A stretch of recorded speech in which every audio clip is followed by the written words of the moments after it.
안녕하세요. 대한민국 최초의 남자문 방송 난 알아의 난생 이천입니다. 반가. 오늘은 2014년 7월 1일 월요일 날 방송했던 부분에 대해서 간략한 재배법 정리해 드리는데, 그 전에 앞서서 이제 입문하신 분들 이제 보시라고. 보통 난을 나눌 때 우리가 서양난, 동양난 나누잖아요. 그러고 이제 서양난은 다 같다고 생각하죠. 동양난은 다 같다고 생각하고, 그리고 본인들 방식대로 알고 있는 상식대로 키우다가 나는 다 어떻게 하죠? 다 보내버립니다.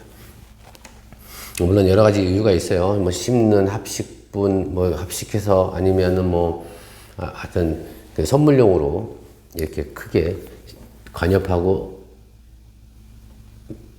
그 난하고 서로 다른 종류의 식물들을 같은 개념으로 키우기 때문에 문제가 생기는데, 그래서 오늘은 요 말씀드리려고. 일단은 착색난, 동양난, 서양난은 머릿속에 지우시고 착색난, 지색난.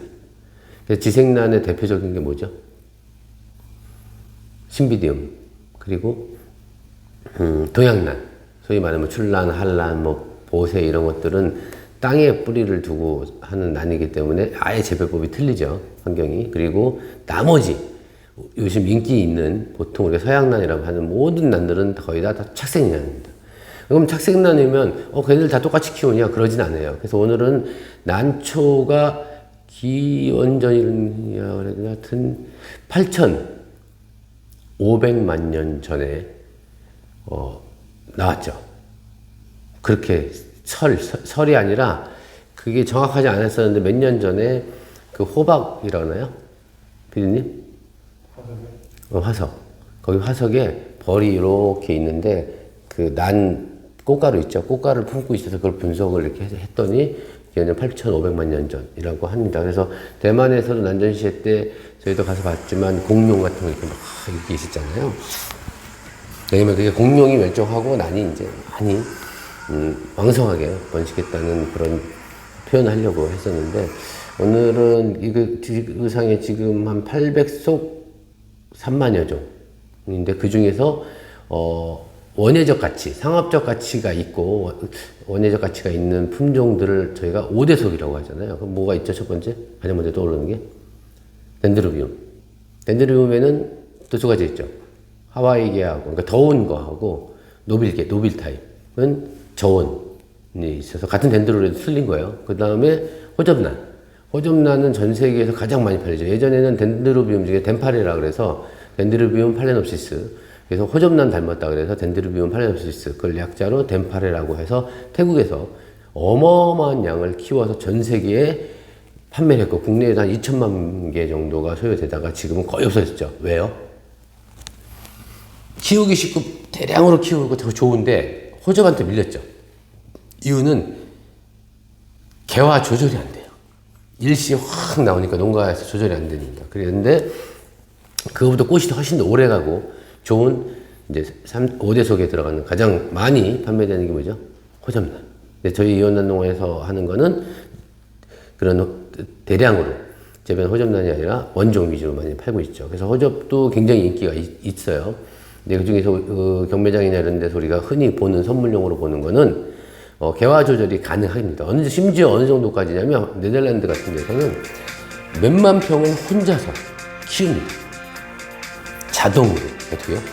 심는 거, 그 다음에 화분 분갈이도 다 기계가 하고, 온실 안에 모든 시스템도 자동화. 그다음에 꽃대까지 나가서 포장해서 가는 거에 자동화니까 이게 일반 농가들이 키워서 경쟁이 안 되죠. 아직까지는 뭐 국내에 그게 들어오진 않기 때문에 국내 농가들이 있긴 하지만 언젠가는 그런 국내에서 그런 농법이 들어오면 농가가 없어지겠죠. 큰 농장만 남아있겠죠. 이제 물론 저희 이온난 농원에서 하는 취미용, 우리 반려식물용 쪽은 그렇게 대량 재배하지도 않고 되지도 않습니다. 그리고 호접란이 있고, 그 다음에 가장 지금 사랑받는 게 뭐죠? 카틀레아. 카틀레아 가장 인기 많습니다. 취미로서는 최고죠. 다만 상업적으로는 불가능해요. 꽃이 일단 오래 안 가고 이동 중에 문제 생기고 총체 있고 뭐 이렇게 해서 이건 분명히 이제 취미로서밖에 될 수 없는데, 전 세계에서 유일하게 대한민국에서 대량 재배해서 경매에 나와서 가끔씩 가격이 아주 소위 말하는 우리가 똥값 됐다 그러죠. 그런 경우가 있어요. 근데 소비자들이 뭐 그런 가격을 보고 와 이렇게 싼데 왜 딴 건 비싸 이렇게 생각하는데 그건 사실 농가들이 울며 겨자 먹기로 어쩔 수 없이 하는 거고 실질적으로 농가에서는 500평 농장을 혼자서 직원 없이 죽어라고 했을 때 연수익이 7천. 거기서 차 떼고 포 떼고 종자비 떼고 난방비 다 떼고 얼마 나올까요? 피디님? 2천 나옵니다. 2천 나오면 피디님 매덕 투자해서 하시겠어요? 안 하겠죠. 당연히. 그래서 이제 카틀리아가 그렇고 그 다음에 뭐죠? 파피오페드름. 다페페드름이 있고 잠깐 까먹었어. 덴드리움. 또 뭐죠? 신비디움. 그 다음에 뭐죠? 카틀레아. 그 다음에 뭐 있죠? 파피오페드름. 팔레노시스. 이렇게 있는 거예요. 근데 그건 이제 원예적 가치로 많이 재배하는데 최근 들어서는 늘고 있죠. 제가 볼 때는 이제 들어가야 되는 게 이제 벌버필름은 아직까지 많지 않지만 벌버필름, 플레오타리스 계통, 그다음 온시디움도 좀 들어가야 되고 그 다음에 또 뭐가 들어가야 되나요? 세로진에도 있고 엔시클리아도 있고 이렇게 다양한 것들을 침미원예에서 활동하고 있는데 왜 제가 5대 속 말씀드리면 뭐 잘났다 너 5대 속 알아서 뭐 하냐 하지만 속을 알면 그 다음에 머릿속에 이렇게 뭐라 그래야 돼 이게 정립이 돼요. 우리가 예를 들어서 이렇게 보면 장군 이름을 외운다고 쳐봐요. 장군은 제가 잘 많이 모르니까 대통령을 외우는데 무조건 대통령 이름만 외우면 우리가 어느 나라인지 알 수가 없잖아요. 그래서 어느 나라의 대통령이 누구고 어느 시대고 이런 식으로 범위를 좁혀나가고 우리 지역을 얘기할 때도 그렇잖아요. 그냥 무조건 또 뭐 수성구 무슨 구 이렇게 외워서 알 수가 없잖아요. 수성구는 어디죠? 대구 아닌가요? 대구 수성구 아닌가요? 종로구는 서울이잖아요. 근데 이게 왜 그러냐면 대한민국이라는 데에 수도가 있고 그죠? 서울이 있고 각 지방이 있을 거잖아요. 자치단체가. 그럼 그 지방 내에 광주면 어디에 전라도 이런 식으로 범위를 이렇게 전체적인 거를 외워서 가듯이 난도 그런 체계를 갖고 알면 되는데 그래서 5대석 정도는 알고 있으면 저희가 편하죠. 끝으로 제가 이건 나중에는 자세하게 한번 다룰 건데 카틀리아도 보면 우리가 다 카틀리아지만 카틀리아는 지금 막 거의 계속 바뀌어요. 그 학자들에 의해서 계속 바뀝니다. 뭐 렐리아로 갔다 일리 갔다 그러는데 카틀리아도 보면 뭐 BLC, RLC, BC 이렇게 막 있잖아요. 근데 그것도 도대체 뭐야 이게 카틀리아야 그러는데 뭐죠? 카틀리아는 크게 보라사볼라, 밤의 향이 나는, 밤의 기분이 나는. 그 다음에 렐리아, 소프로노티스, 카틀리아 이렇게 있는 거예요. 그래서 B하고 C, 보라사볼라하고 카틀리아하고 크로싱하면 뭐죠? 보라소 카틀리아. 좀 최근에는 또 링코 카틀리아라고 이제 하기도 하는데 거기까지 가면 너무 힘들고 그럼 렐리아는 뭐가 있죠? 그럼 렐리아 다이아나 이런 식으로 푸밀라 이런 식으로 해놓으면 이렇게 나눠지는구나. 근데 그게 또 그 카틀리아. 근데 우리가 생각할 때는 렐리아, 보라사볼라, 소프로노티스 다 카틀리아라고 생각해야 돼요. 이게 제가 학자라면 이렇게 구분 안 하고 커다란 카틀리아에 렐리아하고 이렇게 구분할 텐데, 뭐, 무식한 제 생각이지만. 근데 하여튼, 그렇게 해놓으면, BC는 브라더블라 카틀리아. 그죠? 그다음 SLC는 소프로노티스 렐리오 카틀리아야. 그래서, S가 들어간 건 뭐죠? 소프로노티스가 소형종이니까, S가 들어간 애들은 대부분이 작겠구나라고 예측이 되는 거죠. BLC는 보통 브라서볼라나 렐리오, 카틀리아 이런 큰 애들끼리 크로싱하고 많은 애들이 크로싱했기 때문에 색이 더 다양하고 꽃이 큰 애들이 많이 나올 확률이 높고, 그래서 그렇게 머릿속에 있으면 이거 카틀리아는 뭐구나, 이거 카틀리아는 어떻게 해요? 어떻게 키우는구나, 지역의 남미 쪽에서 자생하는 애들이구나, 덴드로비움 주로 동남아에 있구나, 뭐 이런 식으로 하면 범위가 좁혀집니다. 그러니까 내가 이해하기 쉽고 키우기 쉽고. 그래서 제가 두서없이 막 말씀드렸지만 5대속은 외워두시고 가면 편하다라는 말씀을 드리면서 본론으로 들어가겠습니다. 먼저 아미노산 발효 농축액은 좋아요. 제가 밀고 있습니다. 솔직히. 왜? 마진이 많이 남아서요? 그렇지 않아요. 비료는 다 비싸요. 근데 좋으니까. 쓰기 너무 편해서. 왜냐면 아미노산 따로 치고 모치 복합비료 따로 치고 하는데 가장 좋은 거는 제가 말씀드렸죠. 완효성 코팅 비료를 얹어놓고 기본 깔고 조금 내가 더 단단하게 잘 키우고 싶다 그러면 뭐죠? 마감프 K 인산 전용을 올려놓고, 그 다음 좀 더 잘 키우고 싶다 그러면 뭐죠? 뭐 HB101이라든지 아미노산 계열 올리는데 이것저것 난 너무 힘들어요. 모르겠어요. 그러면 그냥 이것만 보름에 한 번씩 주면 전혀 문제 없습니다. 왜? 사정복합비료, NPK하고 미량원소 들어가 있고요. 그 다음에 아미노산, 동물성 아미노산만 있는 줄 알았더니 이사님 전화 오셨어요. 식물성 저 있고 식물성도 있는데 왜 동물성만 있다고 합니까? 그러더라고요. 그래서 아니 예전에 이거 만들 때 동물성으로 했다고 자랑하지 않으셨습니까? 그랬더니 그래서 당 가격이 더 저렴하다고. 하여튼 그렇다고 합니다. 저는 뭐 동물성 아미노산이다, 식물성 아미노산을 떠나서 써봤는데 좋더라. 그리고 관엽이고, 뭐 채소고, 과일나무고, 뭐 이런데 다 나뉘고 다 써봤더니 너무 좋더라. 다육이에도 쓰고 단단하게 크더라. 그래서 하는 거니까 보름에 한 번 정도 타서 어떻게 1000배. 너무 무리하면 안 돼요. 뭐 잘 큰다고 막 주고 갖고 일주일을 간격으로 계속 주면 어떻게 된다고요? 잎이 경화됩니다. 단단해지고 그런 문제가 생겨요. 짜부된다고 하잖아요. 그런 식으로 생길 수 있기 때문에 하여튼 너무 무리하는 건 좋지 않습니다. 그리고 프로에키스는 이렇게 하고, 그 다음에 덴드로비움 페어레시아이하고 트리너비움은 같습니다. 둘 다 키우는 거는 똑같은데 얘가 둘 다 햇빛 되게 좋아요. 떼약볕, 솔직히 말하는 우리가 양지에서도 가능하나 그래도 반양지 정도, 가장 좀 밝은 빛, 직사광선이 아닌 가장 밝은 빛에서 키우는 거 좋고, 지금 둘 다 얘는 다 큰 애예요.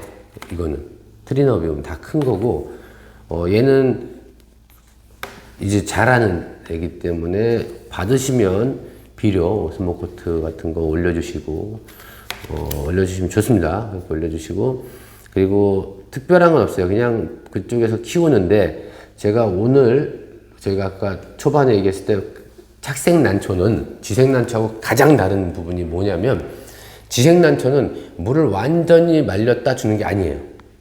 틀려요. 착색난초의 기본은 뭐죠? 물 주는 죽입니다. 며칠에 한 번 주세요? 이런 거 아니에요. 마르면 주세요. 근데 반드시 얘네들은 습도는 좋아하는데 습을 좋아하지 않아요. 화분 속에 습이 많은 건 좋아하지 않기 때문에 될 수 있으면 빨리 마르고 또 물을 줘야 되는 게 좋습니다. 그래서 저장 능력이 생기고, 그러니까 화분을 큰 거 쓰지 말라고 한 거고, 이런 마르는 죽이 있잖아요. 며칠에 한 번씩이 아니라 어떻게 한다고요? 물을 줘. 말러. 그러면 하루 이틀 주고. 너무 길게 마르면 살긴 살지만 뿌리가 죽어요. 그럼 다시 고생하고 또 뿌리 내려야 돼. 물론 난이라는 건 착색난초는 이렇게 벌브가, 그죠? 지도벌브라고 하죠. 이 벌브가 양분이나 수분을 저장하기 때문에 뿌리가 다 죽어도 또 내릴 수 있는 힘은 있지만, 그래도 완전히 사람은, 강아지를 키우는데 강아지 며칠 동안 밥 안 먹으면 살죠? 안 해봐서 몰라요. 근데 강아지가 옛날에 저희 할머니는 밥을 하루에 한 끼밖에 안 줬습니다. 제가 할머니한테 아니 불쌍한데 밥을 왜 안 줘 했더니, 밥을 3끼 주면 귀신을 보고 개가 짖는다고 저희 할머니가 말씀하셨어요. 지금 나이 들어보고 느낀 게 왜 그러냐면, 개밥이 부족해서 그런 거 아닌가 그랬나? 하여튼 지금 그러지 않죠. 간식도 주고 자주 주잖아요.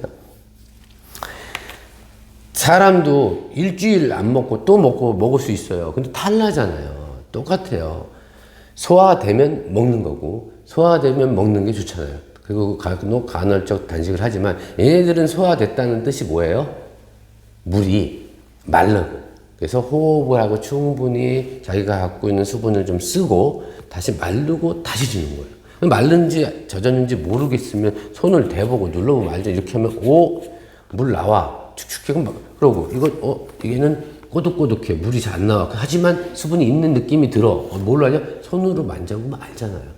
그리고 화분에 대해서 깊이 있는 거 하지 말라 그랬어요. 하면 여기는 말랐는데 여기 안 마르니까. 근데 보통은 그렇게 깊지 않기 때문에 여기 마르고 하루 이틀 지나면 안에까지 마르잖아요. 그리고 그렇게 보면 바득바득해요. 근데 그 정도에서 뽀득뽀득 마르면 그 다음에 물 주는 건데, 이 덴드로비움하고 호접란은 좀 틀려요. 약간 마르면 바로 주고, 마르면 바로 주고, 아니면 약간 물기 있을 때 줘야 되는 게 호접이고, 카틀리아나 덴드로비움 같은 경우는 어떻게 해요? 마르고 나서 하루 이틀, 길게는 3일까지 쉬었다가 또 준다. 그리고 안 바르면 어떻게 해요? 배 안 고프면 밥 먹어요?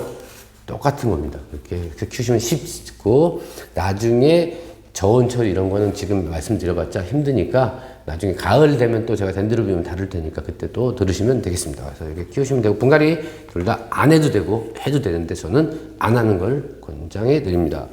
그 다음에 이제 벌버필름 오레이텀 4번. 벌버필름은 많은 분들이 저희는 굉장히 키워요. 근데 가만히 놔두면 커요.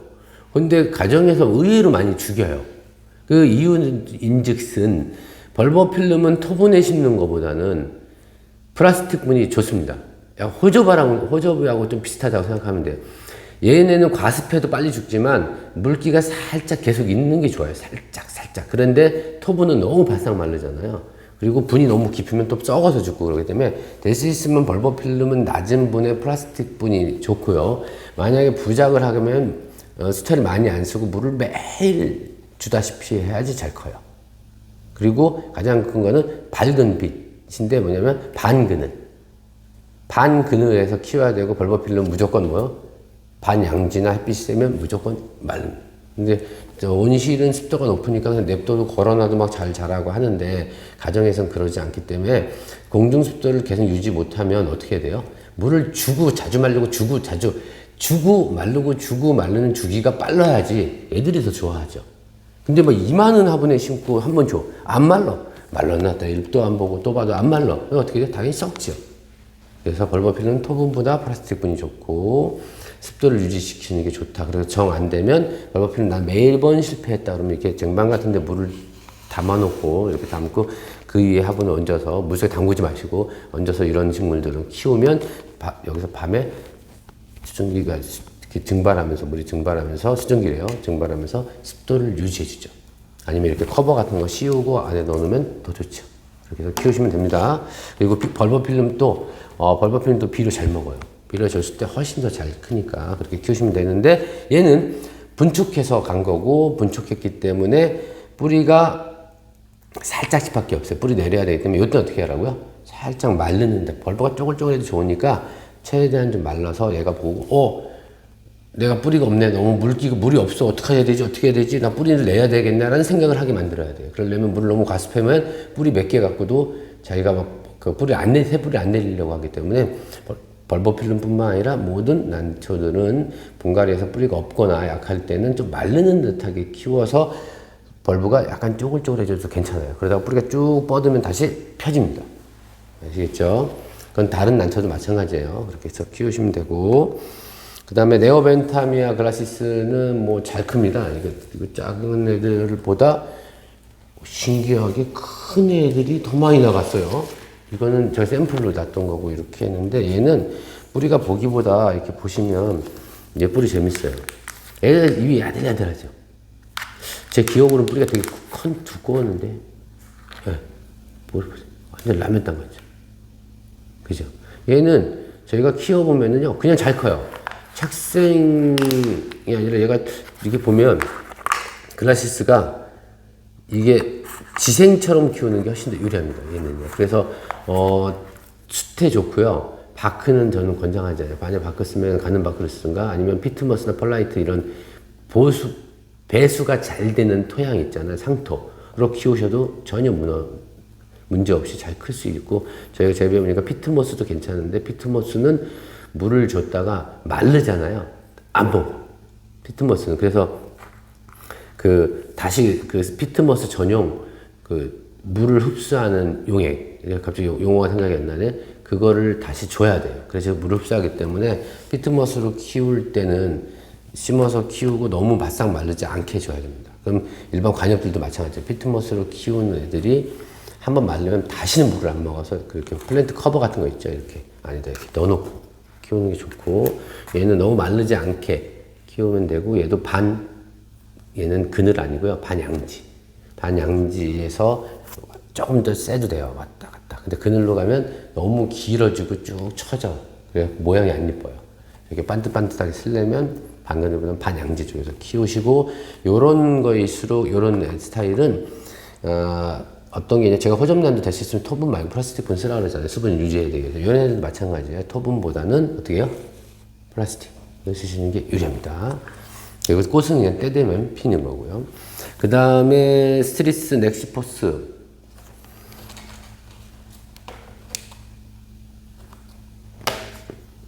요거죠. 요거는 프레오타리스나 온시디움 뭐 이런 것들하고 똑같아요. 이렇게 이렇게 검은고뭇한 거 있잖아요. 입마름병 같기도 하지만 이 입마름병이 온 원인은 빛이 세서 온 겁니다. 빛이 세면 무조건 그래요. 그래서 얘는 무조건 반그늘.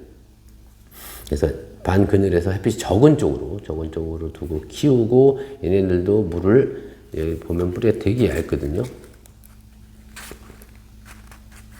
보면 거의 뿌리가 안 보이잖아요. 그죠? 얇아요. 이런 애들은 똑같아요. 토분보다는 플라스틱 분이 좋고 너무 말리지 않고 뿌리도 두껍지 않잖아요. 그래서 저장력이 좀 떨어지고 그렇기 때문에 너무 말리지 않고 약간 뽀송뽀송할 때 물을 주는 걸로 키우면 잘 키울 수 있습니다. 이것도. 그리고 추위 얘기 하나 했다. 추위는 약합니다. 그래서 12도 이상 유지를 해주셔야 되고, 그 다음에 리바리스 너보사는 이건 제가 키워보니까 뭐 수태에서 키웠을 때 가장 이쁘게 크는데요. 그냥 이거 지생란처럼 키우면 돼요, 얘는요. 그냥 저희는 농원에 바닥에 일반 관엽 크는 데 있잖아요. 거기다가 약간 바크만 섞어 흙하고 버물러서 놔뒀는데 그냥 무럭무럭 잘 커요, 무럭무럭. 활생성보다는 지생성이 더 강하기 때문에 지생란입니다. 그래서 지생란처럼 키워야 되죠. 그래서 수태 또는 얘도 어떻게 해요? 배수가 잘 되는 토양 같은 데다 심으셔도 됩니다. 마사루만 심어도 되는데 마사루만 키우면은 약간 좀 이게 뭐라 그래야 돼요? 양분도 부족하고 이제 그런 부분이 있어갖고 그래서 키우면 되고 추위는 좀 약한 편입니다. 우리나라 자생하는 흑난초 있잖아요. 그건 좀 틀려요. 얘는 외래종이기 때문에 추위에 그렇게 추우면 바로 여기에 짓물러요. 그래서 잎이 겨울철 돼갖고 이렇게 물집같이 막 이렇게 생기잖아요. 그럼 내가 뭘 잘못했지 그렇게 생각하는데 그렇게 생기는 현상이 두 가지가 있어요. 하나는 세균성 있죠. 세균성 걸리면 호접란 같은 거 짓물르잖아요. 잎이 짓물르고 막 뭉그러져요. 그러니까 노랗게 떨어지는 게 아니라 막 짓물러. 냄새 맡으면 막 신내나. 그 세균성이에요. 되게 위험하거든요. 근데 그 세균성이 오는 원인이 고온 다습해서도 오기도 하지만 겨울에 저온 다습할 때도 그렇게 옵니다. 그래서 그런 병관이 오면 춥구나 라고 생각하시면 되고, 얘는 잎을 감상하시는 거기 때문에 요거하고 어울리는 그런 화분 같은 거나 아니면 분경으로 키워도 되게 예쁜 아이고요. 그리고 페일레놉시스 변호사는 아까 말씀드렸죠. 이런 애들은 플라스틱 분으로 키우시고 안에 보면 뿌리가 아주 빵빵합니다. 뿌리가 보면은 아주 뿌리가 그냥 실하죠. 엄청 실하냐 뿌리가. 요거는 보면은 수태가 좀 다 됐어요. 그래서 수태 살살 벗겨서 다시 그 안에 새 수태 해서 플라스틱 슬립분이 투명 슬립분이나 저희 플라스틱분 판매하는 거 있잖아요. 그거 10cm 정도로 옮겨주시면 되고, 부작했을 때 매력이 있죠. 호접란은 부작했을 때 상당히 매력이 있습니다. 근데 부작을 못한다 그런 분들은 그냥 이렇게 그냥 걸어서 키우시는 게 좋아요. 보통 이렇게 키우는 것보다는 야생에서 원종도는 이렇게 자라거든요. 그래서 물이 보통 잎이 좀 틀리잖아요. 일반 호접들은 이렇게 자라는데, 물론 일반 호접도 이렇게 매달면 이렇게 자라기는 해요. 근데 그 이유는 비가 오나 이렇게 왔을 때 여기 고이잖아요. 그럼 썩는 경우가 생깁니다. 그렇기 때문에 얘네들은 이렇게 세워서 키우는 것보다는 이렇게 눕혀서 키우고, 세워서 키울 때는 여기 물 안 들어가게 주의하시고, 물이 들어가도 무조건 병이 확 걸리진 않는데 습할 때, 추울 때, 그다음에 해가 셀 때는 여기 타고, 겨울에는 여기서 얼고, 여기서 짓물르고 이런 문제가 생깁니다. 그래서 이렇게 해서 키우시는 걸 권장드리고, 부작 추천드립니다. 부작했을 때 너무 이뻐요. 쫙 자랄 때. 부작할 때는 우리 집이 너무 건조하다 그러면은 수태를 좀 많이 쓰긴 하는데, 제 경우에는 보면 수태를 최대한 적게 쓰고 부작해놓고 물을 자주 주는 게 좋습니다. 매일 줘도 돼요. 매일 줘도 무척이 문제 없어요. 왜? 노출돼 있기 때문에 매일 줘도 됩니다. 그리고 꽃은 때 되면 핍니다. 얘는. 때 되면 피는 애기 때문에 좋은 처리 같은 거 필요 없고요. 그 다음에 시로진애가 두 종류가 있었어요. 타멘토사하고 데이아나가 있었는데, 그땐 향이 좋았는데, 그거 질 때쯤 되니까 약간 향이 풀향 같기도 하고. 근데 꽃은 굉장히 고급스럽죠. 잎이 저희가 잘못 키워서 지금 요 모양으로 이렇게 돼 있는데, 새 잎 나오면 이렇게 예뻐요. 관엽처럼 키우시면 되는데, 이 시로진에도는 착색난초이긴 하지만, 제가 키워보니까, 얘네들은 엄청 건조해도 잘 견디고요. 약간 습해도 잘 견디고요. 아주 잘 커요. 이거는 조심할 게 딱 하나? 뭐죠? 빛이 세면 잎이 다 탄 것처럼 되고, 이게 같은 같은 별 희한하게 나타났어요. 탄저병 같이 나타나기도 하고, 여기 잎마른병 나타나기도 하고, 뭐 여러 가지 잎이 거의 초토화가 돼요. 그렇기 때문에 얘네들은 무조건 방근을. 내가 지금 키우고 있는데, 잘 안 커요. 잎이 노래지고, 끝에가 자꾸 이렇게 탄저병 증세가 생기고, 막 그래요. 그러면 뭐죠? 그거는 빛이 센 겁니다. 이렇게 해서. 데이아나는 마찬가지인데, 얘는 그래도 좀 덜 늘어지는데, 데이아나 같은 경우 꽃대가 1m, 1m 50까지 늘어나지기 때문에, 그냥 놔뒀다가 바닥에서 키우면 어떻게 돼요? 꽃대 나올 때 그냥 바닥에 이렇게 다 닿아서 이렇게 뭉쳐져요. 우리 밧줄 풀으면 이렇게 쭉 내려가서 이렇게 뭉쳐져 있는 것이 그렇게 되기 때문에 어떻게 해요? 조금 걸 수 있는 거리로 키워야지 꽃대 나왔을 때 안심하고 쭉 늘어지는 거를 할 수 있습니다. 뭐 꽃대 나오면 이렇게 지주 이렇게 세운다고요? 어울리지도 않지만 되지도 않아요. 꽃이 되게 연약하기 때문에 그렇게 해서 키우시면 되고, 받으시면 두 개 다 시로진애 같은 경우도 분갈이 해주시고, 수태로 키우는 거 권장이 됩니다. 이것도 하고, 추위에 약해요. 여름에 씌워놔야 되고, 추위에는 얘도 12도 이상, 최소 12도 이상 유지하시는 게 좋습니다. 그리고 카틸라 엘더라도 에미또는 몇 번이에요? 에미또가 12번이잖아요. 포장 다 해버렸네. 에미또가 모종인데 좀 큰 모종으로 왔어요. 그래서 바로 분갈이 하셔도 되고요. 그 분갈이보다는, 그러니까 옮기는 정도. 그러니까 분주나 뭐 뿌리를 털고 이렇게 한 작업이냐, 그대로 뽑아서, 수태가 새 거거든요. 그래서 그대로 뽑아서 수태만 살짝 덧대갖고 바로 옮겨주시면 됩니다. 그리고 바로 안 하시고 가을에 하셔도 괜찮고, 초가을에 여름 지나가면서 늦여름 때 약간 선선해지고 바람 불 때 분갈이 하셔도 그걸 추천드립니다. 지난번에 제가 뭐 여름철에는 분갈이하면 안 좋습니다. 그러니까, 여름철에 식물들 잘 자라는데요. 당연하죠. 잘 자라는 애들 잘 자라고 적기죠.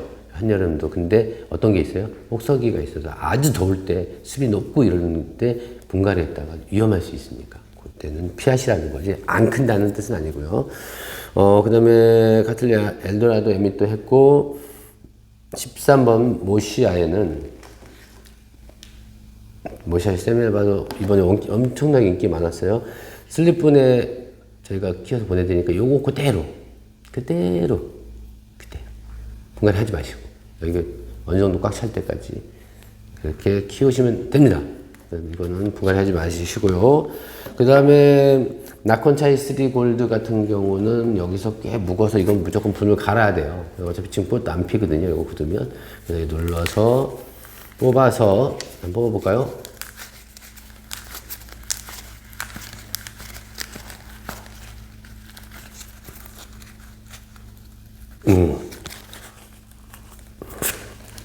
뿌리가 아주 쪄들었나? 이렇게 보시면 뿌리가 꽉 찼는데 이렇게 약간 까뭇까뭇한데 이거 죽은 뿌리 아니네요. 이거는 착색이. 왜 어떻게 하냐고 저도 딱 보고 밤색이네, 너무 진한 밤색이가 썩었나 하고 만져 눌러봤더니 단단해요. 썩은 거 아니에요. 요거 다시 분갈이할 때는 이렇게 바크를, 저희는 통기 때문에 집어넣는데 앞으로는 이제 저희도 바크는 안 쓰려고요. 밑에 깐 바크에서 자꾸 곰팡이 쓸어갖고 문제 생기니까. 그래서 털고 요거보다 조금 손가락 하나 정도, 한 2마디 정도 들어가는 거예요. 얘는 좀 등치 커질 거예요. 그래서 2마디 정도 되는 화분. 그러니까 지금 이 화분에서 2마디 더 커지는 이 화분이면 12cm 정도 되겠네요. 그 정도에다 분갈이 하시고, 분갈이 하실 때 이 앞쪽 부분 있죠. 이 뒤쪽 부분은 괜찮은데 이 앞쪽 부분은 한번 열어보는 것도 괜찮아요. 왜 그러냐면 요때 수입 들어서 한 거잖아요. 근데 모종이 아니라 분주해서 들어온 애들이 많기 때문에 이 앞에 부분을 살짝 풀어서 이렇게 여기를 풀 때요. 그냥 이렇게 잡고 여기를 이렇게 하면 뿌리 좀 닫혀서 괜찮아요. 이렇게 하면 뿌리가 여기서 자랄 때요. 다 통으로 있는 것 같아요. 이걸 잘라야 되냐 그러는데 그게 아니라 뿌리가 이쪽 어린 순 쪽에서 뿌리가 많이 나와서 어떻게 얘가 이렇게 나오고 이렇게 해서 이렇게 감싼 거예요. 이렇게. 그래서 두 개를 이렇게 빼주면 빠져요. 이렇게 빠지고 그 다음에 얘를 안에를 여기를 살펴봐야 돼요. 이 안쪽에서 이렇게 살펴보고 이상이 없어. 깔끔하네. 근데 여기가 뭐 죽은 뿌리가 있을 수 있고 오래된 수태가 있을 수 있으니까 확인하고 심을 때는 이렇게 있으니까 다시 이렇게 해주냐 그러실 필요 없어요. 좀 더 큰 분으로 들어갈 때는 그냥 이렇게 벌려서 왜냐하면 이쪽은 여기다 대놓고 분을 갈면 여기 공간이 벌써 마디 하나하나 두 개가 사라지잖아요. 그러니까 이렇게 해서 벽에 딱 붙여야지. 그럼 만약에 이거면 이 화분에도 들어가도 공간이 들어가면 이렇게 다시 심어볼까요? 똑같은 건데 아까 볼게요. 만약에 이렇게 심으면 여기 딱 붙죠. 그러니까 여기 공간이 생기죠. 이것도 공간이 생겨요. 근데 여기다 심으라는 게 아니라 심을 때는 그냥 이렇게 해서 심어도 그대로 빼서 넣어도 되는데 그거는 모종부터 커고 수태가 이상이 없고 뿌리 아무 이상이 없는 건 그런데 요거는 보면은 모종부 때부터 큰 건 아니에요. 그래서 이런 경우는 한번 이렇게 열어봐라. 수태가 상했는지 안 상했는지 보고 여기 열면 얘도 보면 요렇게 떨어지죠. 적은 뿌리 있네요. 이렇게 제거하고 이렇게 해서 여기다 덧대서 쿡 넣어서 심으시면 됩니다. 얘도 인기가 많았어요. 국내에서 제가 이제 판매하다 보니까 좀 화려한 색 있잖아요. 화려하고 원종 교배종 떠나서 화려하고 꽃이 큰 거를 굉장히 좋아하시더라고요. 오늘 대부분의 특히 일본 같은 경우는 대륜보다 워커리아나부터 렐리아 물론 대륜이 많이 있긴 하지만 렐리아나 뭐 이런 것들이 유행한 거는 왜 그러냐면 일본이 우리보다는 크지만 좁잖아요. 땅이 좁고 환경 자체가 다 작아요. 이렇게. 그래서 키우시는 분들이 큰 거는 많이 못 키우니까 그러는데 큰 거를 키우실 수 있는 분들이 굉장히 많아요. 그래서 오히려 대륜, 되게 큰 것들 인기가 되게 많더라고요. 그래서 저도 이번에 출장 가서 또 이런 대형 종들하고 꼭 크고 큼직하고 막 멋스러운 애들 좀 많이 좀 찾아보려고 합니다. 그리고 워커리아나 세미알바는 이렇게 들어와서 받으시면 이런 거 애매 화면에서는 엄청 커 보이는데 이게 요만해 벌브 이만하다랬는데 이게 뭐야 그러잖아요. 근데 여기서 자라니까 내년에 이거 여기 꽉 찰 때까지는 그냥 여기서 키우세요. 키우시고 내가 뭐 나는 분갈이 하고 싶다 그러면 알아서 하세요. 저는 하지 말라 그러는데 하실 정도 돼서 능력 있으신 분은 알아서 하시는 거예요. 근데 얘 또 이렇게 큰 분으로 이렇게 옮기면 간혹 농가들 이렇게 화면에 보면 저희 농원은 그러지 않지만 다른 농원들 보면 이렇게 큰 데다 여러 개 심어 놓고 그 정도 그다음에 이만한 분에다 한번 하는데 그거 절대 따라 하시면 안 됩니다. 그냥 갑니다. 물갈이 안 돼서 가는 경우가 많으니까 그건 제가 책임질 수가 없어요.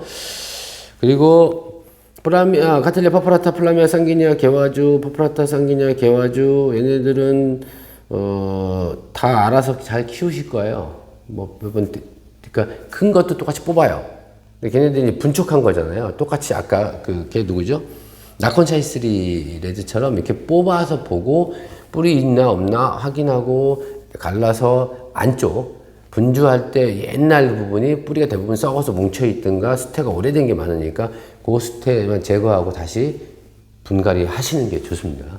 조금 그렇다면 하시는 게 좋고 분촉하고 싶은 분들인데 내가 갖고 왔는데 4촉, 6촉인데 분촉하지 마세요. 대형 종들은 벌브가 적은데 한두 개 이렇게 쪼개서 놔두면 무지 고생하기 때문에 그냥 아주 등치 커서서 아예 전진촉이 쌍대로 나와서 양쪽으로 쌍대 나오면 그때 그건 떼서 바로 해도 앞에 뿌리가 있는 상태로 들어가기 때문에 문제가 안 생깁니다. 그래서 분촉은 될 수 있으면 하지 마시라고 말씀을 드리고요. 그 다음에 마지막으로 덴드로비움 스트레이티오테스가 제가 제 잘못이죠. 너무 멋있어서 이거 잘 키우실 분 했더니 작품 키우실 분 했더니 이 하나 하도 많이 주문이 들어와서 재수 다 없다라고 말씀드렸는데 스트라테스 가져가신 분 어느 분인지 전 잘 모르겠어요. 저 직원분이 아시겠지만 그거 그대로 분 갈고요. 덴드로비움은 뭐죠? 아까 초반에 뭐라 그랬죠? 건조에 강하다 그랬잖아요. 그래서 토분은 기는 게 안전합니다. 플라스틱 분은. 그래서 토분 높은 거 말고 제발 좀 높은 거 하지 말라 그랬어. 내가 낮추세요. 낮춰서 좀 낮은 분에다. 근데 이런 말씀하세요. 아니 분이 이만한 거에서 심어서 이렇게 들어왔는데 이온난에서 파는 분에 이뻐갖고 오키니아 토분은 최고 높아봐야 이 정도 높이인데 넣으면 위로 튀어나와요. 그러면 그거 어떻게 하면 되냐? 밑에 뿌리 있죠. 밑에 부분 설명을 드릴까요? 이렇게 밑에 부분에서 이렇게 털고 이 아래쪽 있잖아요. 이 밑에 부분 이 밑에 벌리세요.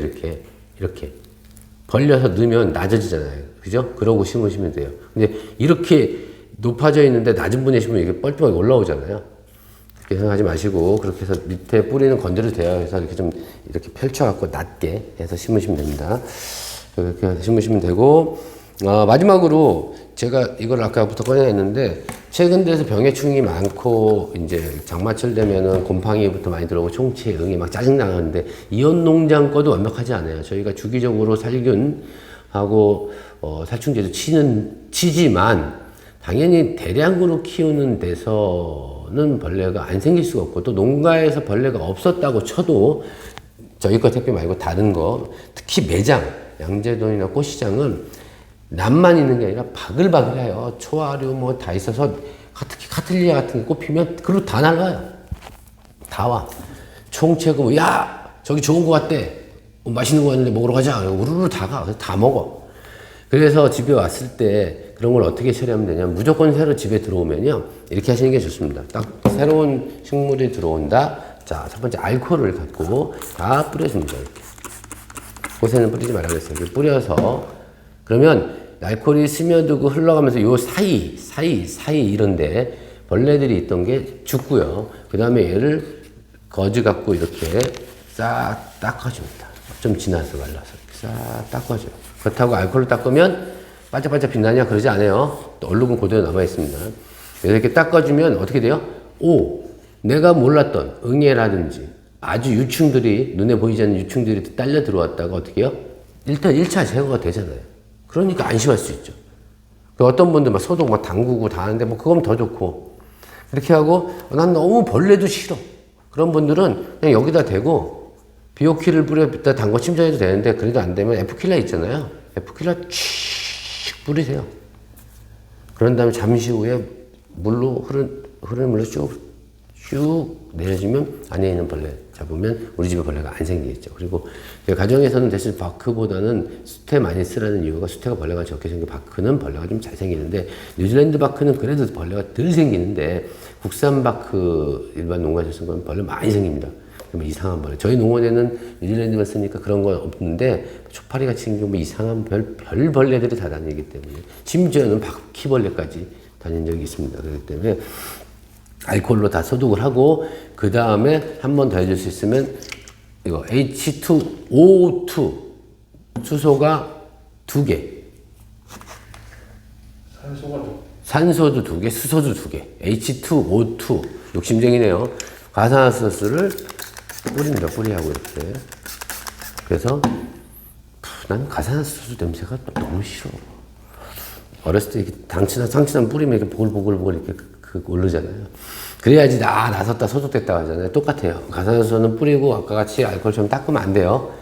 그늘에서 뿌려야 돼요. 뿌리자마자 햇빛 많아서 확 날아가면 소독 효과 없어요. 그래서 뿌려주면 1차 예방이 다 된 거죠. 균 예방, 충 예방 다 되는 거니까 이렇게 가정에서는 알코올과 가산화수소를 상비약으로 두시고 이렇게 뿌리시면 돼요. 또 주의하실 점은 알코올 같은 경우도 뚜껑 잘 닫아야지 만약에 80%에서 열어놓으면 우리 소주나 맥주 같은 거 뚜껑 열어놓고 다시 먹으려고 하면 김 빠진 맛 하나도 없는 것 같이 되듯이 알코올이 소독해 줄어요.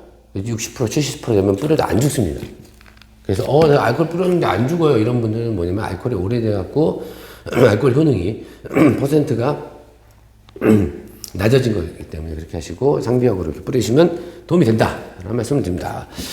끝까지 시청해 주셔서 감사드리고요. 저는 좀 더 좋은 프로그램과 좋은 난으로 다시 한번 찾아뵙겠습니다. 대한민국의 모든 난이 행복해지는 그날까지 화이팅!